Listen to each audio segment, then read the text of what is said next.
السلام عليكم ورحمة الله وبركاته. صباح الفل، صباح السعادة، وصباحكم كالعادة سكر بالزيادة. أحلى صباح عليكم وأحلى صباح على كل إخواتي وحبايبي. النهاردة متابعتنا في السلاكة، وتعالوا نشوف بقى الحمام الغزار وهو بيزق عيال الحضان، والحضان بيزق عيال الغزار، والمساعدة اللي هي بعد الكلفة اللي أنت لازم تساعد بيها الزغلول.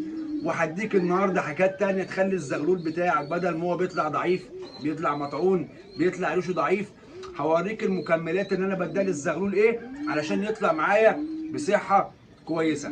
تعالوا كده معايا واحده واحده كده تبصوا على الحمام. بصوا يا جماعه، هنخش هنا زي ما حضرتك شايف، دول القص الكشكات اللي هم البنايده البيض. تمام، البنايده البيض دول كنت انا اعطيهم زغلولتين كسخنجيات اهم. هم كان عندهم واحد، لو بصيت دلوقتي هنا هتلاقي اتنين. طيب انت عطيت اتنين ليه يا ابو حازم؟ ليه حاطط زغلولتين عند البنايده؟ هقول لحضرتك على حاجه. هنا القص الفحميات دول عندهم زغلول كسخنجي اللي هو ازرق قطيفه. فيهم واحد كان كبير، واحد صغير. الكبير اللي هو اللي هنا اللي جوه ده شايفينه اهو. فانا بعمل ايه؟ بسيب الصغير هنا لحد اما ياكلوه اهو، وخلي القص يحن. طبعا ما زقوش قبل كده عندي القص ده خالص، اول مره يزق. بعد ما بيزقوا الزغلول الصغير برجع احط لهم الزغلول الكبير تاني هنا، واسيب زغلول واحد موجود عند الكشكات البنايده. ده كده بالنسبه لمعامله الزغاليل لو طلع فيهم واحد كبير او واحد صغير. هنروح هنا التمر هندي اهو. بصوا بقى يا جماعه حلاوه الحمام لما يبل شداقه، شداقه يعني بقه. بصوا هم زقين الزغلول الزاجل ده، انا عاوزهم كده، عاوزهم يزقوا. وادي النتايه نفس الموضوع. الله على جمال الحمام يا جدعان لما بيزق يا جدعان، لما شدقه بيتبل بيبقى حاجه جميله جميله. وهنا اهو عندنا نفس الموضوع، الدكر ده العاده والنتايه دي معاهم زغلول. انا هوري لك دلوقتي كل حاجه قدام عينك، قدام عينك. دي طبعا الاستراليات الدكر الغزار العاده. احنا بنقول عليه غزار يا جدعان عندنا في اسكندريه. في حته تانيه ممكن يقول لك ده استرالي. انا بقول لك على المصطلح اللي عندنا اللي هو في بلدي. ده اللي انا كنت حاشه، ومعاه النتايه الاستراليه اهي، وده زغلولهم اهو، زغلول استرالي. خلاص خد بالك، كل اللي بفرجك عليه ده حضان، كل ده زغاليل تحضين. وعندنا هنا زغلولتين زواجل برضو تحت الدكر الاحمر والنتايه المرقعه دول. خلاص هنا كان في نتايه شقلباظيه سودا كنت انا ماسكها مع دكر انجليزي اهو، محصين وحصان معمر وزي الفل. طيب نمسك بقى كده وهوريك دلوقتي بقى حاجه ايه هي.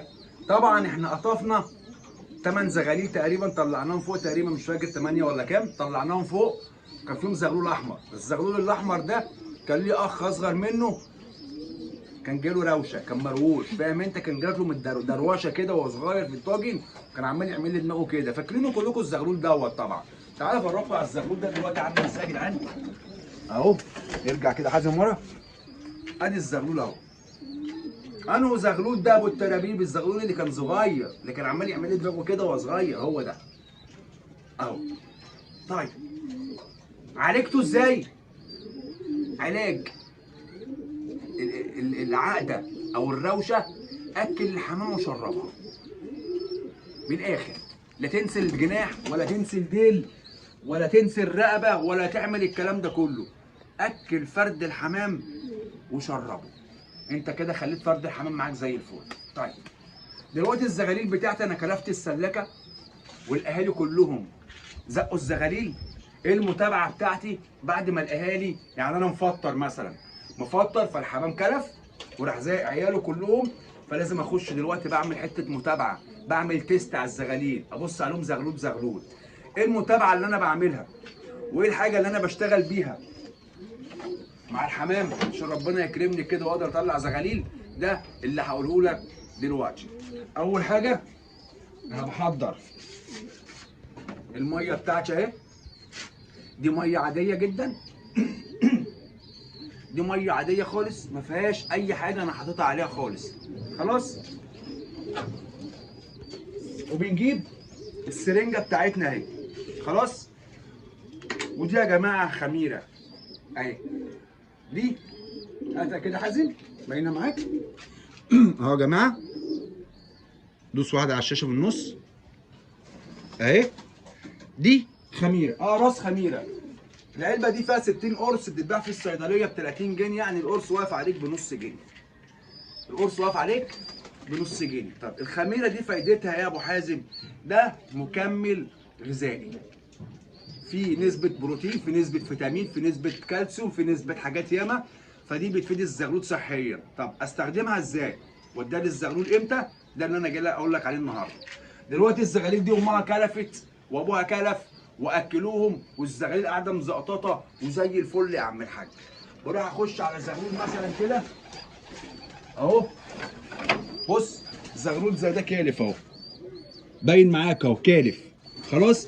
في العمر ده، في العمر ده بعمل ايه بقى؟ بخش على الزغلول اول حاجه كده، ركز معايا، بجيب برشامه من الخميره اللي هو المكمل الغذائي اهي، بقسمها 2 خلاص. بدي الزغلول في بقه اهو نص، بديله نص في بقه، وهسحب شويه ميه اهو، وهدي الزغلول ميه اهو. بس تعالى كده قوم معايا اهو، ادي الزغلول اهو، دي المساعده بتاعتي تمام. بص بقى، ده اخوه، بص اخوه، بس ده اللي هو كان فوق، والزغلول التاني الكبير اللي كان تحت، بس هنقول مثلا ده اخوه. طيب هنا هم مش مأكلونه قوي يا جماعه، مش مأكلونه قوي. هنا انا بعمل حاجه بقى، ايه هي؟ يا اما بجيب شويه دور عويجه وانا اللي بنفخ له بنفسي عويجه باكلها له، يا اما بعمل له شويه ميكس وبديله بساعده، يا اما ببل كام فوله وبدي الزغلول 10 فولات، بدي الزغلول 10 فولات. طيب الزغلول ده على كده ابو حازم وهو على كده اديله خميره؟ لا، ده انا هديله شويه ميه بس. وهقول لك ليه ما تديش خميره. لان استخدام الخميره للبشر، لان هي الخميره دي يا جدعان بشري، الخميره دي بشري، استخدامها لينا احنا كبني ادمين ليها حاجتين. تعالى كده شويه يا حازم، ليه؟ ايه هما الحاجتين دول بقى؟ يا تخسسك يا تطخنك. ازاي؟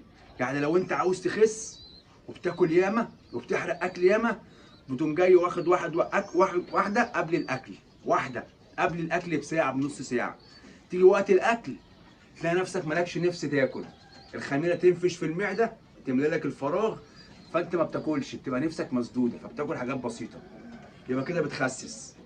طيب اكلت وبعد ما اكلت رحت واخد خميره كده تطخن، يبقى احنا ندي الخميره للزغلول بعد ما ياكل خلاص. ده مش واكل ما ينفعش اديله خميره، لو عطيت له خميره على كده مش هيفرك عشان خاطر امه وابوه ياكلوه، مش هيفرك خلاص. تعالوا نجيبوا الزغلول الاسترالي اهو، ده الزغلول الاسترالي قدام حضرتك مأكلينه، بس محتاج ميه. بص انا بمسك الحصنه، الحصنه ناشفه عايزه ميه يا جماعه، عايزه ميه. هعمل ايه بقى؟ هقوم جاي داخل عاطيله النص برشامه التانيه اهي، بص حضرتك هات نص برشامه واسحب شويه الميه اهم، وهشرب الزغلول اهو، هشرب الزغلول اهو اهو قدام حضرتك. دي الزغاليل بتاعت الحداد. طيب فين الزغاليل الغزار بقى اللي انت محضنها؟ انا مش عاوز اصور يا جماعه بصراحه الزغاليل الغزار، هصورهم لما يخلصوا ويتقطفوا ونشدهم كده ويطلعوا غير. انا ممكن افرجكم مثلا واحد ولا حاجه، يعني هخش على اي باب، والله هخش اهو على اي باب اهو. ده زغلول مثلا، انا بص الزغاليل كلها، الحضان بالغزار بكله، كلهم في العمر ده، كلهم عمر واحد اهو. ربنا كرمنا كام زغلول حلوين ما شاء الله عليهم، اللي على بياض واللي بلق واللي ومرقعات وحمر والحمد لله اهو. طيب بخش على الزغلول ده، الكلام ده امتى؟ تعالى قرب عليا كده واحده بقى، اقف لي هنا. الكلام ده امتى نجم؟ بعد ما الحمام ياكل زغاليله، بعد ما ياكلوهم بروح للزغلول زي ده، بص مأكلينه ازاي ما شاء الله، بس عاوز ميه. بص بص المعده تحس ان هي ناشفه، بص المعده ناشفه ازاي، عايز ميه. تعالى معايا اهو. وادي نص خميره، وخليك معايا عشان هقول لك تستخدم الخميره دي كام مره وازاي والكلام ده كله. اهو، وهديله نص خميره اهو.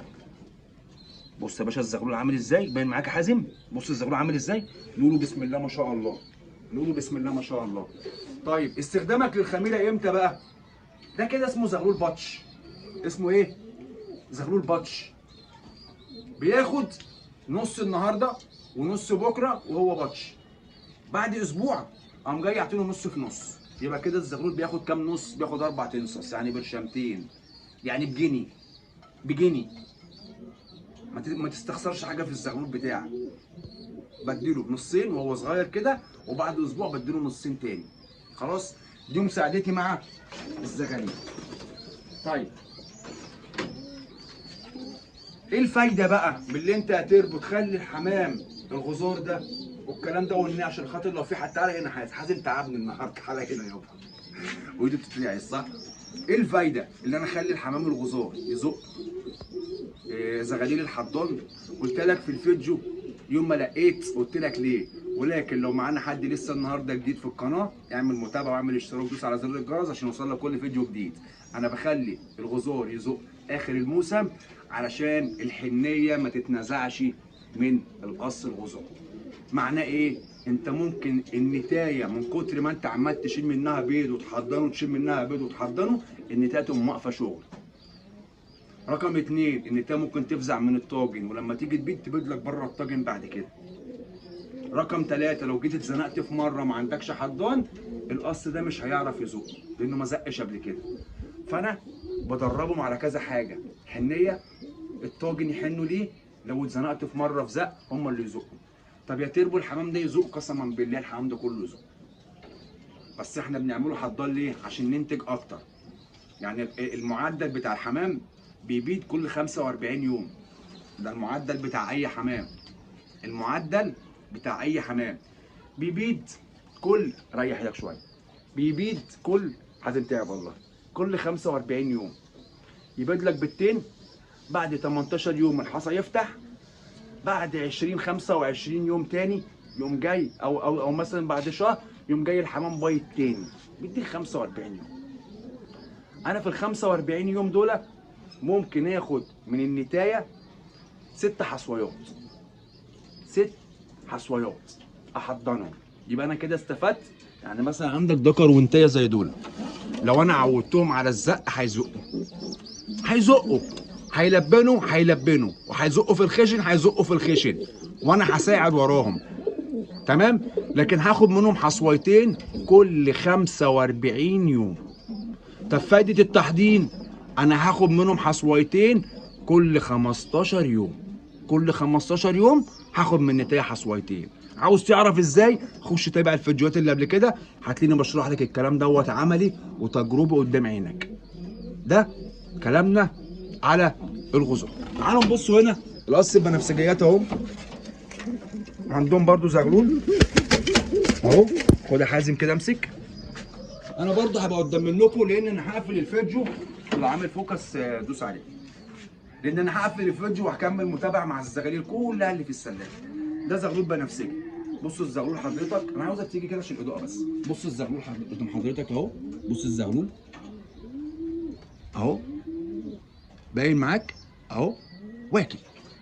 ولكن برضو الميه قليله. ايه حكايه الميه يا ابو حازم؟ الحمام لو كلف يروح يزق، وفي حمام يكلف ويدي ميه. في ده وفي ده، لازم تراجع. في حمام ممكن يزق اكل اكتر من ميه، وفي حمام بيدي ميه اكتر من الاكل. انا شغلتي ايه بقى كغاوي فهمان، عاوز انتج، اشوف النواقص اللي منقصها القص واكملها. فدول هروح برضه اهو، تعالى معايا انزل كده اهو. بص حضرتك، ادي نص برشامه اهي نص برشامه اعطيتها له، وقعت منه، هتاكلها اهي. تمام.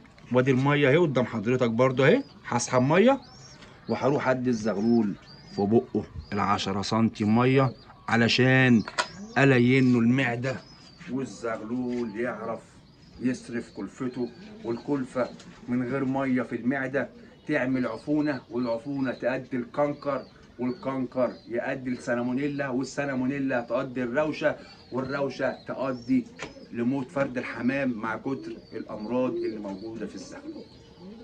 تاني الحلقة بسيطة، حلقة جميلة، حلقة فيها معلومات، حلقة هتفيدك بجد. لو استفدت حاجة من الحلقة دي اكتب لي كومنت، اعمل لايك للفيديو، شارك الفيديو على قد ما تقدر.